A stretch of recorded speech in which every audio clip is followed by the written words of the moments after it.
I was teaching mainly at retreat places like IMS and elsewhere. And it became very clear that people would go on long retreats and then come back from the retreats and have no place to practice. And then we would always say, well, bring daily life, make daily life a practice. But I saw it was becoming a cliche. And so we would live for these retreats, which were sometimes 3 months, it would be once a year. And then we'd get a job in order to make the money in order to come back for the next year. In the meantime, most of the year would go by. So that was really the mission of the center, was to kind of ease the disconnection between people practicing in a retreat situation and an ordinary city, urban, daily life situation. We needed an urban center, and so Larry was the leader of that particular project, and he had supporters, benefactors, who then contributed and looked around for a house and bought this house. And then there was a major renovation that occurred for about a year to get the house ready, and by summer of '85 it was ready to go. And so it's been here for 25 years.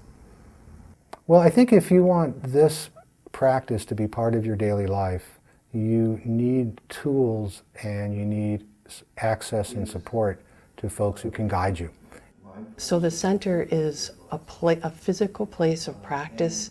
It's a community of folks who are supporting each other to try to relate differently to ourselves and the world without reaction and anger, and then eventually becomes a kind of touchstone even when we're away from the center.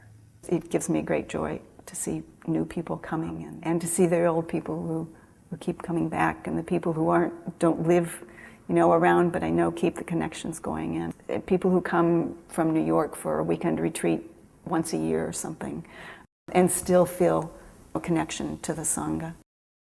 Just coming and being able to sit with other people makes a big difference for me. It's, when I'm just sitting by myself, sometimes it's hard to stay there. Whereas just having other people to sit with is a kind of support that's really helpful. Because of the trust and the openness that's been established in the sitting together, there's a real feeling of community and a real feeling of Sangha, which I think is very important. Yeah, I feel really grateful that my kids have this community and this group to come to, because, I did grow up with a lot of the same teachings, but I didn't have the community, and so it did feel kind of isolating.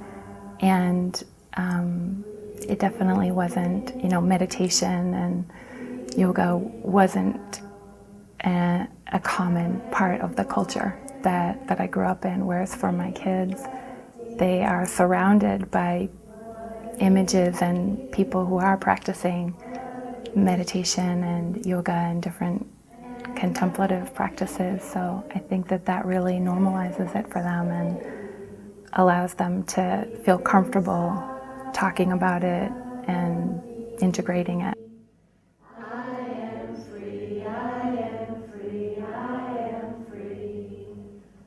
The people I talk to most here are probably the teachers, and the teachers obviously are extremely knowledgeable and sensitive, and so I've really gotten I've gotten a huge amount of benefit, not only listening to the teachers, but spending some time with them individually.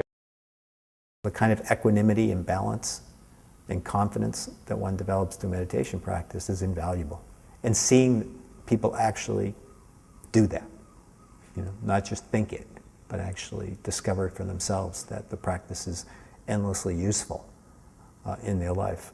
It's very inspiring.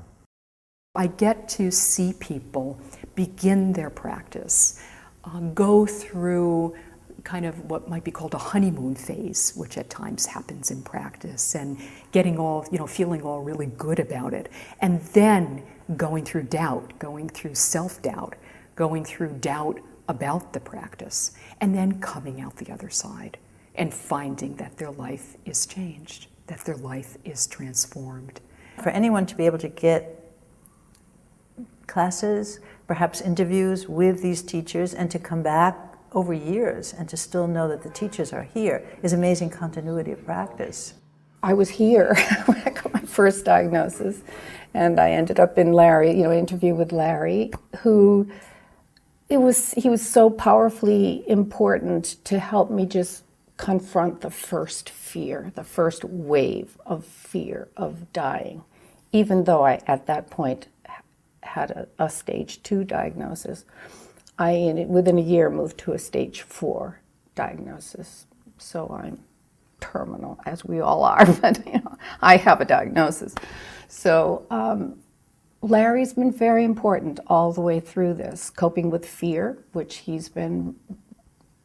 helped me so much with doing, but also with not identifying myself, not taking on cancer as a new identity. Listening to the sirens, the car noises, the screeching of urban life is a constant reminder that the heart of the practice is not to get away from life, it's to get into life differently. There's a sense of an appreciation of the vastness of this path and how much we learn, and then how much our teachers keep learning, and how much their practice keeps deepening, and how many more doors there are to walk through, this a door of our life to keep walking through. I often feel gratitude, and I think about the roots and beginnings of this effort, and how the teachers started with almost nothing, taught where they could in little public spaces with the beginnings of a Sangha, and how we've come to a place that has roots in the community, has been improved over time, is a great, loving environment for people to come together and practice.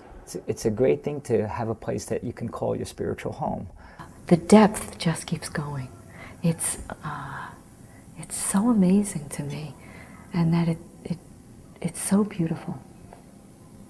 And that's what this center's here for, is so that people can actually learn and then live our lives in a slightly different way with more love and compassion. Because I see the need of what we teach here everywhere I go. Every different place that I go in the community, I see the need for love and kindness, a need for peaceful approach and gentleness, all that. We need that. But it's not enough. Definitely not enough.